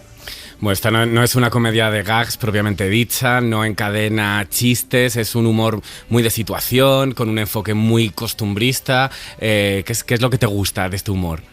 Yo creo que una velocidad distinta. Yo personalmente siempre sufro una cierta crisis cuando veo películas de comedia el primer día de montaje, porque para mí es un sacrificio asumido ya.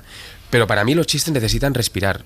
La comedia tiene un cierto ritmo, igual que en la sitcom, por ejemplo, está muy claro, pero hay veces que con la sana intención de intentar que la cosa tenga dinamismo, creo que nos pasamos. Y había algo de la primera temporada del Vecino, y creo que hemos intentado mantener algo esto en la segunda, que es que los chistes respiren. O sea, cuando digo respira, es difícil de explicar. El humor no se... O sea, tienes que dejar tiempo a veces. Sí, que tiene su propio ritmo interno. La comedia, para no encadenar gags o chistes, en este caso no es muy de chistes, es más de situación, las situaciones que se generan. Los grandes actores y muchos actores siempre dicen que la comedia es mucho más difícil de componer que un personaje de drama. No sé si es tu caso, que tiene eso, lo que es difícil de explicar, ¿no? El trabajo que se hace interpretativo. Yo me lo tomo igual que el drama, en el sentido de buscar la mayor verdad posible, y creo que dentro de eso hay muchísimo margen para investigar, más allá de saber dónde está el chiste y cómo tienes que hacer el chimpún, digamos, cuáles son los registros en los que te puedes mover. Todo esto que suena como muy difícil, si tuviéramos un guión y unas frases en concreto se vería, ¿no? Pero básicamente es que las situaciones no solo van a buscar el chiste, sino que de verdad el personaje viva las situaciones. Y ahí salen un montón de cosas, balbuceos, interjecciones, humor de situación, entendido como tal, pues qué es lo que está pasando en ese momento, desde como de construcción de guión, y al mismo tiempo de repente hay gestos que suceden en el set que son impensables en un guión, que si estás atento pues puedes utilizarlos allí, frase que tu compañero cambia y que eso te da pie a un chiste 2 frases más adelante. Y eso hay que estar muy atento. De entrar y salir del personaje, que a algunos actores le pasa, especialmente en el drama, ¿no? Que llevan un método en el que no salen casi del personaje. ¿A ti te pasa con...? O sea, ¿es más fácil en la comedia o ni en el drama ni en la comedia utilizas ese método que se dice? Hombre, sobre todo en el drama, si hay secuencias dolorosas, pues es normal quedarte tocado. En comedia, en principio, eso no ocurre, pero depende del caso. Hay comedias, por ejemplo, como en Primos, donde el personaje hacía, me parece de abuelo Cebolleta contar cuando hice Primos, bueno, lo voy a hacer. El personaje en esa peli sufría mucho, y nos empeñamos mucho con Daniel en Sánchez Arevalo, en hacer un sufrimiento, pues de verdad, que por otro lado a mí es el que me sale, ¿no? Y creo que es el que permite investigar más allá de la cara de tristón en comedia. Si estás triste de verdad, pueden salir muchas cosas graciosas desde la verdad del drama de que está viviendo el tío, ¿no? Pero sí es cierto que en general hay menos secuencias de este estilo en comedia que en drama. Sin embargo, te llevas a casa o cuesta salir del personaje porque de pronto yo llego a mi casa y hablo a mi gente de una manera distinta, pero no me doy cuenta. No se nota todo el rato, pero de pronto me excito por algo y digo cualquier gilipollez o ocurre algo en la mesa, se cae algo y me sale una cosa súper ocurrente. Te pillan. Estoy ahí buscando todo el rato la puntilla de la cosa y es de, serás pesado. Bueno, en esta segunda temporada es verdad que hay más personajes, hay más tramas, es todo un poquito más complejo, pero sigue manteniendo la misma esencia, sigue siendo una comedia muy nuestra, muy española, muy madrileña, incluso muy de barrio, y se ha convertido ya pues en un poco en una rara avis dentro del catálogo de Netflix. ¿Crees que lo local se puede exportar? ¿Cuál es el feedback que te ha llegado de fuera de esta serie? Mira, en relación a lo que dices de si lo local viaja o no viaja, yo, después de pensarlo mucho, y esto me funciona también, esta teoría mía me funciona también en el drama, me pregunto, ¿por qué hay historias que de repente son tremendamente concretas en cosas que nosotros no conocemos en cuanto a hábitos de otra cultura, de otro país, y de pronto hay algo que nos atrae de eso? No, es que viaja porque los seres humanos nos comportamos iguales. No es verdad. No es porque, esta es mi teoría, no es porque veas en otros un comportamiento que reconoces como propio, sino es porque de alguna forma yo creo que estamos programados para detectar la verdad.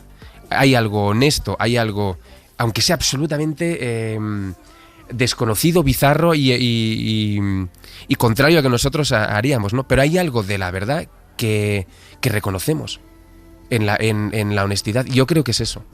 Y que eso hace que haga que la serie viaje más o viaje menos, no lo sé. Pero nos ocurre, a mí personalmente me ocurre cuando veo cosas coreanas o francesas, que es más cercano, pero de pronto hay algo extremadamente honesto y hay algo de eso, de una historia que no vale aquí. De la misma forma que la mierda de camisetas de Javier y su forma de hablar y los hábitos de churrería pues no valen en otro sitio. Pero hay algo de esa verdad que creo que se entiende. Y además del costumbrismo que citábamos, del reflejo de esa clase humilde, de barrio obrero que tiene la serie, nos gusta también que tiene colmillo. Es una serie que hace crítica social, ¿no? Que se habla, pues en esta temporada, de las corridas de toros, de la vivienda, de los derechos de los gays. Esa alcaldesa maravillosa que ha incorporado esta segunda temporada, que es Gracia Olayo, con su sueño olímpico y sus atardeceres con la boina de contaminación. Es un spot sencillo. Empieza con un plano amanecer de las Cibeles, el Bernabéu, un niño atándose las zapatillas. Oh, muy bonito. Todo onírico, precioso. Y apareces tú comiéndote un bocadillo de calamares ahí. ¿Cómo? O sea, comiendo el bocadillo. Los calamares son puro Madrid y también son el mar. Bueno, mira, fíjate. Y si me apuras son hasta los anillos olímpicos. Sí, anillitos, pero la cosa es que no... Yo no sé si está bien o mal, pero es que la agencia es de mi sobrino, que estudió marketing y nos lo tenemos que comer. A relaxing bocadillo de calamares. ¿Te gusta este tipo también de esta comedia, ¿no? Que la comedia siempre ha sido un gran vehículo para la crítica social. Este año estamos celebrando los 100 años de Berlanga y vamos, sigue tan vigente esa manera, la ironía, la crítica social a través del humor, parece que entra mejor. Sí, nosotros hacemos un montón. Yo reconozco que a mí me costaría escribir eso. Siempre me cuesta sentirme que tengo la entidad como para poder hablar de según qué temas, ¿no? Me resulta... Pero agradezco mucho que esté porque... Primero, porque creo que da mucho pie al humor y luego porque efectivamente podemos tratar cosas que con risa entran mejor. ¿Sabes lo que me pregunto yo? Yo no sé si a la... Sí, lo que siempre me ocurre con... Ya no tiene que ver, pero bueno. Lo que siempre me ocurre con la crítica es hasta qué punto a la gente que no hay forma de convencerla, la convences con el humor. ¿Es posible o es peor? Porque todavía parece que solo los que pensamos parecido a lo que dice el personaje nos reímos con la broma, pero los del otro... Bueno, creo que por otro lado el humor tampoco pretende hacer proselitismo, ¿no? Pero bueno, a mí me divierte que esté. A lo mejor ayuda a verlo desde otra óptica, ¿no? Sí, hay un punto de reírse que yo creo que siempre ayuda. No sé, estoy a sociología. Luego también los superhéroes que vemos en la serie están mucho más al pie de calle, ¿no? O sea, se preocupan por esas causas que estábamos hablando, de la vivienda, de que no tienen un duro, de mejorar un poco la realidad del barrio. Están como a años luz de los superhéroes de Marvel. ¿Crees que hace falta un poquito más o que nos podemos sentir más identificados con este tipo de superhéroes? No sé, ahora mismo estaba pensando en Thor, Y me imagino que cuando ese tío baja a la tierra a buscar, de alguna forma, me gustaría pensar que es como es lo mismo, pero a una escala un poco más grande, ¿no? Son problemas regionales, problema del ayuntamiento, de cómo se rige ahí en el Olimpo las cosas. Pero yo creo que hay un cierto cambio también en el humor, por ejemplo, que vemos en pelis de superhéroes de Marvel, donde pues el mismo Thor bebe cervezas, gana peso. Hay algo de un tipo de humor de reírse de sí mismo que para mí le ha dado un colmillo, creo que has dicho antes, para mí le ha dado un colmillo a esas pelis que las hace más entretenidas todavía. La capacidad de reírse de sí mismos, aparte de la épica, creo que está muy bien. Nosotros, si de algo pecamos, es de falta de épica, con lo cual tenemos que quedarnos en el humor. Y ahora que hablas de reírte de ti mismo, en esta temporada, que ya hemos dicho que es mucho más coral, hay un personaje también fantástico que es Fran Perea, que se interpreta a sí mismo y que protagoniza pues algunos chistes muy meta y muy divertidos. ¿Eres Fran Perea? Sí, soy yo. Me encanta UPA. Es la serie favorita de mi madre y ahora la vemos juntas. Sí, pero yo no salgo en UPA. Los Serrano. Ay, sí. Esa es la favorita de mi abuelo. Ah. Tú también, o sea, ¿tú tienes capacidad de reírte de ti mismo o no? Buah, yo celebro que Fran lo haya hecho porque me parece fantástico, pero cuando hablamos de ponerte en esa posición, me parece que es muy valiente. Porque yo te diría sí de entrada, claro que sí, me encantaría meter y hacer de mí mismo y actuar los manierismos propios de los actores y tal, pero es cierto que cuando te encuentras con el guión y estás haciendo de ti mismo, ¿hasta dónde está el límite? Entre cargarte lo que has hecho o ser capaz de hacer humor con tus mierdas, y ¿no? luego verte en pantalla. Haciendo de ti mismo. Ya, de hecho, a mí es lo que más me cuesta, porque pierdes la coraza, ¿no? No, me parece muy valiente y creo que es un trabajo fantástico el que ha hecho Fran. Antes hablabas de Thor. Tú has sido un chaval que desde niño consumiste superhéroes. ¿Cuál es la relación que tienes con ellos? ¿Has visto las pelis de Marvel? ¿Te atrae ese mundo? No soy tan flipa. En Barcelona hay un mercado, el mercado de San Antonio, donde se venden libros y cómics de segunda mano, y yo hubo una época en que iba mucho y seguía mucho tengo casi completa la primera saga de Lobezno, de Marvel, la primera edición y todo eso, y a buscar los numeritos. Pero luego a partir de un momento pues dejé de seguir, no sé por qué. Y ahora he vuelto gracias a Adrián Pino, que es un gran conocedor del mundo del cómic, y me ha vuelto a poner la semillita, y he recuperado los cómics de Bola de Dragón, de Bola de Drac en catalán, y Serie Roja, y estoy otra vez con Akira. ¿Pero eso es nostalgia o no? Es que porque también es otro melón que llevamos abriendo aquí, hablando de series, películas, ¿no? Este fin de semana se ha estrenado el reencuentro de Friends, que hablábamos antes, y claro, yo me lo pregunto, ¿qué nos pasa? Si necesitamos agarrarnos a algo... Mira, entonces lo que pasa es que faltan contenidos. Faltan con todo lo que hay. Pero sí, pero clarísimamente el mundo del revival, yo no soy muy fan de, creo que hay tantísimas cosas por contar que no se han contado todavía, que hacer.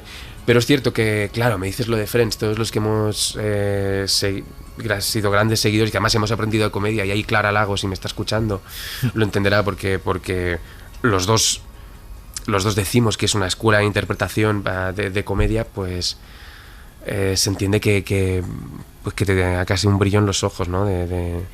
De ver un reencuentro de esos personajes. Bueno, acabas de cumplir 40 años, lo sabemos porque además has sido portada de revista con estas 4 décadas. A bote pronto, mirándote, yo no te diagnostico ninguna crisis. No te vemos en crisis. Yo te veo muy bien, pero es pronto para saberlo. ¿Te sientes en alguna crisis vital?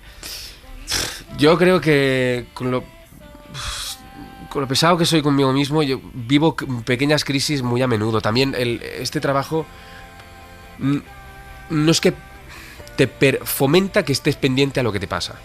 Y eso hace que si no estás bien, que te des cuenta, al menos tal como lo entiendo yo, que es hacer estas cosas con salud mental y no para sacar mis trapos sucios escudado en personajes, pues entonces te obliga a pensar cómo estás y a mirarte por dentro un poco y pues a lo mejor hacer terapia y darte cuenta de un poco por dónde van los tiros. Y eso hace que no haya de golpe una crisis de hostia, no, es que no sé dónde estoy a los 40 y no me he encontrado. No, tengo bastante claro dónde me encuentro, cómo tiembla el suelo debajo de mis pies Y estoy bien, la verdad es que estoy bien. Y siempre lo tuviste claro, tú que empezaste, es muy jovencito, ¿no? ¿Lo de ser actor quieres decir? Sí.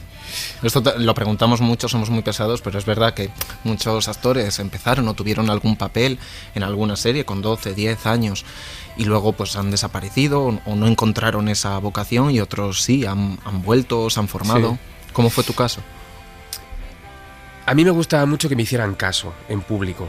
O sea, encontraba especial placer en reuniones familiares o en funciones del colegio en ponerme delante de la gente y que me hicieran caso. Y de hecho ansiaba o admiraba gente que ocupaba ese lugar. Luego yo soy una persona reservada, pero en la coraza que me permiten los personajes, pues encuentro cierto placer en eso. ¿Y cuál era el resto de la pregunta? Nada, sí, siempre lo tuviste claro, porque luego estudiaste humanidades, ¿no? Sí, es cierto que además yo vengo de una familia que no tiene nada que ver con el mundo artístico. Yo, siendo poco correcto, pero nunca he sido fan de la frase del show must go on, de a cualquier precio. Yo siempre he pensado que lo primero yo, y que no hay ninguna función que se pueda perder que valga más que mi salud mental o mi integridad física. Entonces no, yo no haría cualquier cosa por este trabajo, soy yo y me dedico a esto, ¿no? Y eso siempre me ha hecho, creo, ver el curro de una manera un poco distinta a las cosas que escuchaba a mi alrededor, porque tengo colegas actores con los que compartimos esta opinión. Yo no he tenido mucha suerte y he podido trabajar de esto de la forma en que a mí me gusta.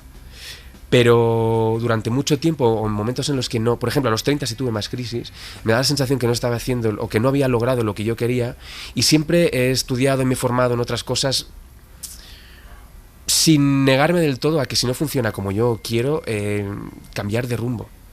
Y claro, y otros dirán, sí, pero claro, te ha ido muy bien, has trabajado mucho, sí, pero eso no quita porque que... puedes, ¿no? Lo que sí, pero aún así, cuando llegas a determinados puntos que tú te habías marcado, de repente quieres más, y no es una ambición malsana. Yo creo que es lógico querer llegar más allá, desarrollarte más como persona, como actor, y cuando eso no ocurre en la velocidad a la que a ti te gustaría, pues entras en crisis un poco. En el mundo de Hollywood a gran escala también se habla mucho de igual es un cliché, no lo sé, pero de que los actores controlan un poco la narrativa de su imagen, ¿no? ¿Tú crees que esto se puede realmente diseñar una carrera en el mundo de la actuación cuando tu trabajo depende de otros? Y cada vez más lo estamos viendo pues con todos esos conglomerados que se están creando hoy en día. ¿Te piensas a ti mismo mucho como actor y hacia dónde va enfocada tu carrera? Buah, me parece súper interesante. Creo que yo sí creo en que hay que tener una idea más o menos clara de hacia dónde quieres ir. Luego es verdad que haces lo que más se parece a aquello que te gustaría de ti con lo que tienes. Que no siempre es lo que quieres. Pero sí que creo que sí que hay que tener una imagen más o menos clara de hacia dónde. Y luego estar abierto, porque a lo mejor no es lo que quieres hacer, pero es que resulta que tienes que pagar facturas y anteriormente has decidido no hacer algo por motivos creativos, llevas 6 meses sin currar y tienes que hacer algo. Entonces, bueno, pues hay muchas variables con las que jugar. Sin duda ahora el hecho de las redes y la presencia necesaria en redes, yo lo utilizo, pero no es algo con lo que yo me siento muy cómodo, porque sigo teniendo esa idea, yo creo que es analógica, de que para que alguien se empatice con el personaje que yo hago es más fácil que conozca menos de mí. Entonces, ¿cómo combinas eso con la necesaria presencia en redes para hacer una promoción? Es que el lenguaje ha cambiado muchísimo. Entonces, no sé, realmente en ese sentido creo que sí hay que tener una idea de lo que te gustaría hacer y sobre todo lo que no te gustaría hacer, pero creo que lo mejor es estar flexible y ir adaptándose y cambiar de opinión si lo crees necesario. ¿Y cuál es tu relación con las redes fuera de la promoción? En la promoción pues indudablemente son una plataforma importantísima, sí, y que ayuda pues a empujar el proyecto, que la gente lo vea o que vaya al cine o que vaya a ver esta peli, pero fuera de esos procesos o esas etapas, sí, en las que estás de promoción, no sé si piensas 2 veces cuando publicas una foto, cuando subes algo. Muchísimo. Sí. Pero no tanto voy a hacer 500 fotos, no, me publico. Esto tiene que ver conmigo, esto que... Sí, de alguna forma creo que tengo una cabeza muy mayor. O sea, es como, ¿sabes? Como de cabeza de persona mayor. Uy, esto, ¿quién lo va a ver? ¿Quién lo va a ver? Me lo has dicho de tal manera que genera ansiedad, o sea, cierta... Sí, bueno, tampoco yo, ¿no? Pero sí, que no me da igual de pienso... esto lo quiero poner, esto a quién le interesa. De hecho, en mi cuenta de Instagram, por ejemplo, hay muy pocas cosas de interpretación. Porque ya cuento mucho de interpretación cuando promociones, pero no es simplemente porque no me interesa hablar tanto de eso. Me ofrece una posibilidad de hablar pues de otros intereses que tengo, pero sinceramente tengo muchas dudas con eso. Porque no creo en aleccionar, creo en simplemente mostrar, y el que quiera pillar el mensaje que tú mandas ahí, pues que lo pille y ya está. Entiendo, por ejemplo, que gente como DiCaprio utilice su posición para hacer pues una campaña tan bien hecha como la que hace a favor de luchar contra la crisis climática. Me parece muy bien, pero yo no sé si lo haría. Entiendo que desde su posición, con el culo salvado como él lo tiene económicamente, puede enfrentarse puede hacer estas cosas sin temer a las consecuencias. Yo no lo hago por las consecuencias del estilo tal grupo no me va a contratar para... Tiene que ver con mi vida privada, no lo sé. Sí, con la implicación personal que hay en eso, en publicar o en posicionarte en algunas cosas. Me resulta difícil justificarme a mí mismo que si aborrezco o critico el hecho de una repercusión, ¿por qué luego utilizo esa misma repercusión para contar cosas que a mí me interesan? ¿Es lícito eso? Una pregunta complicada. Buena pregunta. No, al revés. Otros te dirían, no, como tienes que sufrir, porque tal, al menos que saques algo, que cuentes algo de lo que quieres. Ya, pero no es al revés. Ya. Hay un dato, una cosa curiosa, interesante en tu carrera, y que viendo pues desde los 25, ¿no? Que fue Azul Oscuro Casi Negro, hace 15 años, que ahora con los anteojos, como decimos, de 2021, es verdad que el movimiento feminista pues ha despertado, nos ha hecho a los hombres plantearnos cosas o debatir, que no se había hecho tanto sobre nosotros mismos. Viendo un poco tu filmografía, ahora cuando hablamos de nuevas masculinidades, tú ya llevas haciendo personajes, junto con Daniel Sánchez Arévalo, que los escribe, nuevas masculinidades 15 años. Es decir, no es nada nuevo. No sé qué opinión tienes de esto. La verdad es que, claro, es lo que dices, con los anteojos del presente puedes analizar de manera distinta cosas del pasado. En ningún momento nos planteamos. Yo creo que tiene que ver precisamente con hacer personajes que no... con un carácter personal, que no necesariamente respondan a un cliché. A lo mejor relativamente responden a pues tío de barrio, portero y tal, pero era un personaje pues particular, ¿no? Y al final eso hace que veas... Porque me da la sensación que en cuanto a nuevas masculinidades, seguro que mucha gente que de entrada nos parece mucho más conservadora, por decirlo así, no una masculinidad menos nueva, por decirlo así, si lo viéramos en su casa cómo reaccionan con una cámara muy cerca a determinadas cosas, veríamos dudas y veríamos miedos que a lo mejor no se permiten manifestar, pero sin embargo están ahí. Creo que todo depende de la cercanía con la que se mire. Sí, porque al mismo tiempo yo también disfruto de interpretar a personajes cuyos principios no pueden estar más lejos de los míos, y sin embargo buscar la grieta, ¿no? Buscar aquel punto en el que el personaje duda de sus principios porque hay un determinado grado de dolor o hay unos traumas, y me divierte mucho. Personajes que son claramente detestables y buscar el punto donde se rompen, ¿no? Tú además eres de una generación anterior a la irrupción de las plataformas. No sé si podemos sentir ya nostalgia de las salas de cines, pero que no. Bueno, igual es un poco pronto, pero también el modelo de la pandemia ha hecho cambiar muchísimo todo el panorama. El modelo de las plataformas y de las salas ha cambiado. ¿Crees que puede haber una convivencia sana entre ambas? Ojalá. A mí me preocupa porque... O sea, yo tiro con cámara de carrete desde hace mucho tiempo.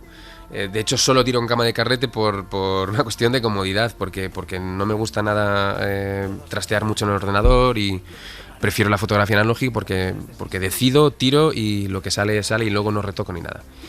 Esto en cuanto al analógico.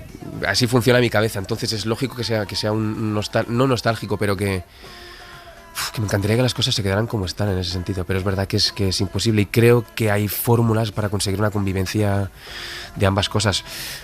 No sé si la fórmula será que ya que todos tenemos televisores grandes en casa y quien más quien menos puede comprarse un equipo de sonido digno que en el sofá convierte el sofá de tu casa en algo parecido a la butaca del cine, pues que ahora de repente van a decir que haces inventando cosas, pero siempre lo he pensado, que tengas que pagar para ver un estreno en tu casa, y pagas una cantidad y puedes ver durante las primeras 3 semanas, si quieres ver esa película puedes ver de tu casa, pero pagas y luego ya está en la plataforma X en la que esté, ¿no? Claro. Esto es una mierda lo que acabo de decir. No, es que me suena que hay un plan de... Sí, me parece que hay plan de estrenos en casa, y durante la pandemia se han estrenado como un servicio premium que tú tienes que pagar. Bueno, Disney lo está haciendo. Este fin de semana ha estrenado Cruella en cines y en su plataforma bajo pago, no en suscripción. ¿Y qué tipo de consumidor eres tú de plataformas de cine? Porque claro, hablabas de las contradicciones de los personajes, luego también está esta contradicción que queremos defender el cine en salas, sí, pero muchas veces hay películas tan pequeñitas, películas de autor, que tienen difícil una carrera comercial en salas, y es verdad que gracias a Filmin, por ejemplo, pues te llegan a casa y puedes ver cosas que es imposible seguramente ver en un cine. ¿Qué tipo de consumidor eres? Yo te iba a decir Filmin. Yo soy también por el tipo de películas que se pueden ver allí. Sí, mucho de Filmin, y tengo además una cuenta de Apple TV americana, con lo cual puedo ver pelis que ahí ya están estrenadas, las puedo ver aquí cuando todavía no salían en el cine. La verdad es que me resulta difícil, me pierdo muchísimas cosas en salas por rodajes, por dinámica de trabajo. Y también luego tengo una dinámica rara cuando ruedo, de a veces me gusta mucho ver determinado tipo de ficción y a veces no quiero ver cosas que es una chorrada, ¿eh? No es como... superstición, es simplemente hay cosas que no me funcionan y hay cosas que sí. De repente me cojo mi caja de DVDs y me veo otra vez una serie que ya había visto y... Sí, es raro lo de ver ficción o consumir ficción. Me pasa lo mismo con los libros. Hay veces que leo mucho cuando ruedo y hay veces que no, que me cuesta. Hablemos de tus próximos proyectos. Tienes pendiente el estreno de Jungle Cruise, la película de Disney dirigida por Jaume Collet-Serra, protagonizada por Downey Johnson y Emily Blunt. Ahí tienes un papel. También has rodado en Francia con Jacqueline Bisset. ¿Cambia mucho salir fuera a rodar? ¿Cómo es ese salto internacional? Con la peli de Jaume, con Jungle Cruise, para mí fue muy clara la experiencia, en tanto que a pesar de la dimensión del rodaje, la pasta que hay detrás y lo que tardas en llegar desde tu caravana al set de rodaje, al final, cuando dicen acción, y además Jaume fomentaba mucho que el ambiente de rodaje fuera tranquilo y fuera propicio para ello, cuando dicen acción es lo mismo de siempre, tienes a alguien delante, tienes que saber dónde te encuentras, cuál es tu estado emocional como personaje, lo que tienes que decir, luego reaccionar a lo que ocurre. En realidad es como muy sencillo siempre. Luego hay dificultades añadidas como el idioma, por ejemplo, trabajar en francés, lógicamente hay muchas cosas de las que ocurren en el set que a nivel de comprensión, que no vas igual de rápido. El humor, sobre todo, el humor es lo que más se resiente en el aprendizaje de un idioma. Tardas tiempo en ser rápido como en el tuyo, con tu propio idioma, en encontrar las cosas, ¿no? En ver porque creo que lo interesante es que llega un momento en que todo eso ocurra en la propia lengua que estás usando, no que tengas que pasar por la traducción. Pero claro, al final la cabeza requiere de tiempo para pensar en otro idioma. Fue flipante lo de trabajar con Jacqueline Bisset, a mí de verdad, o sea... Además hablé de ella, porque estuvo a punto de comprarse una vez un cuadro de Cy Twombly y no sé, salió la conversación. Yo soy muy fan de Cy Twombly, del pintor americano, y estuvimos hablando de eso y es una belleza. Y qué bien está esa señora, no físicamente, desprende una energía, no sé, desprende a cosas muy... Es que el cine francés tiene algo con eso. Bueno, y ella además es cine francés, pero ya vive en Estados Unidos. Es una... No sé, fue muy guay rodar con ella. Bueno, en esa peli, que es una peli de un director francés que se llama Antoine Bagot, estoy con Virginie Efira, que es una actriz francesa que tiene una historia fantástica. Ella empezó siendo en Bélgica presentadora de un programa tipo La Voz, una cosa así. Luego empezó en Francia a hacer comedias, sobre todo muy comerciales, y luego se ha ido trazando una carrera fantástica, trabajando con Verhoeven, Paul Verhoeven ahora, la película que no se ha estrenado todavía. Benedetta. O sea, y debo decir que la experiencia con ella fue magnífica. Desde el día que nos encontramos para hacer el casting, que yo iba no asustado, pero bueno, ves sus curros, ves la dimensión que tiene esta actriz en su país y bueno, pues vas preparado para lo que pueda ser. Y la conexión fue inmediata, tuvimos muy buena química y lo pasamos muy bien en el rodaje. Y fue fantástico también esto, ¿no? De encontrarte con gente muy potente en un país que no es el tuyo y ver cómo te manejas en esa situación, los miedos, las incomodidades. Bueno, ir cogiendo callo, básicamente. Benedetta, la película de Paul Verhoeven, que este año es uno de los platos fuertes de Cannes. Nosotros tenemos muchas ganas también, a lo mejor es selección de Cannes 2022, de la película de Isaac y la Cuesta, porque estuvimos hablando con él y nos dijo que estaba encantado también con Nahuel Pérez Vizcayar. ¿Cómo ha sido esa experiencia? Porque nos decían los dos que también es una historia tan potente y además está también Natalia de Molina, Zetangana, Naomi Merlanes. Sí. ¿Cómo ha sido? En París, ¿no? ¿Cómo? En París. Sí, entre París y Barcelona. Para mí ha sido dolorosa en el buen sentido. Porque la historia, pues supongo que Isaac lo contaría, narra la historia de 4 amigos que se encuentran en la sala de Bataclan durante los atentados, y la historia no explica, la peli no explica lo que ocurrió esa noche únicamente, sobre todo es el post, ¿no? Y ocurrió que esto, evidentemente, rodamos en enero, entonces evidentemente esto estaba en un momento álgido de pandemia, no sé ya qué ola era, con lo cual los ensayos fueron bastante en diferido. Entonces yo tenía un par de secuencias complicadas que quería chequear con Isaac y ensayé muchísimo solo, y me grabé mucho solo. Y no lo había hecho nunca tanto, porque normalmente me hubiera reunido con el director mucho más, y hubiera ensayado con él mucho más, pero no había la oportunidad de hacerlo. Entonces me grabé mucho y fue un proceso solitario muy... a mí me reportó muchísimo, muy enriquecedor. Y estoy conectado todavía emocionalmente con esta historia porque el hecho de trabajarlo así tan solo, le mandaba vídeos a Isaac para que chequeara, para ver si le gustaba lo que iba haciendo. O sea, tuvimos muchas conversaciones largas alrededor de esto, pero luego hay una parte del curro que yo cada vez lo entiendo más así, y es más, me gusta esto de grabarme. Ya hace tiempo que me grabo, pero no solía mandar tanto vídeos, y ahora lo hago cada vez más, y creo que es una solución fantástica para chequear con el director que aquello que tú haces solo en tu casa va por el buen camino. No tanto que va por el buen camino, sino saber qué cosas a él le funcionan, qué no, y estar un poco en la misma página, ¿no? No sé si tienes vecinos, ¿qué opinan si te escuchan? Tengo la habitación bien ensoronizada. No, es cierto, totalmente cierto. Pues King Gutiérrez, enhorabuena por esta segunda temporada del Vecino, que la vea todo el mundo en Netflix, y deseando ver esos proyectos que están en marcha y pendiente de estreno a lo largo pues de este año y el que viene. Muchas gracias por estar en el Cine Láser. Nada, muchas gracias.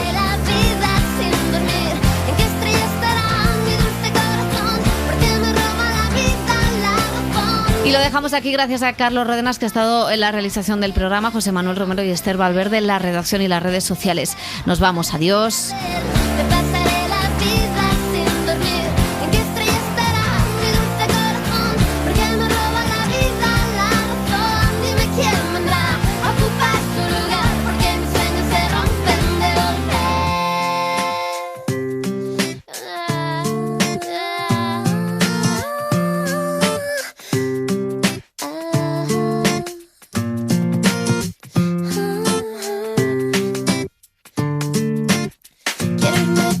Suscríbete a Sucedió una noche.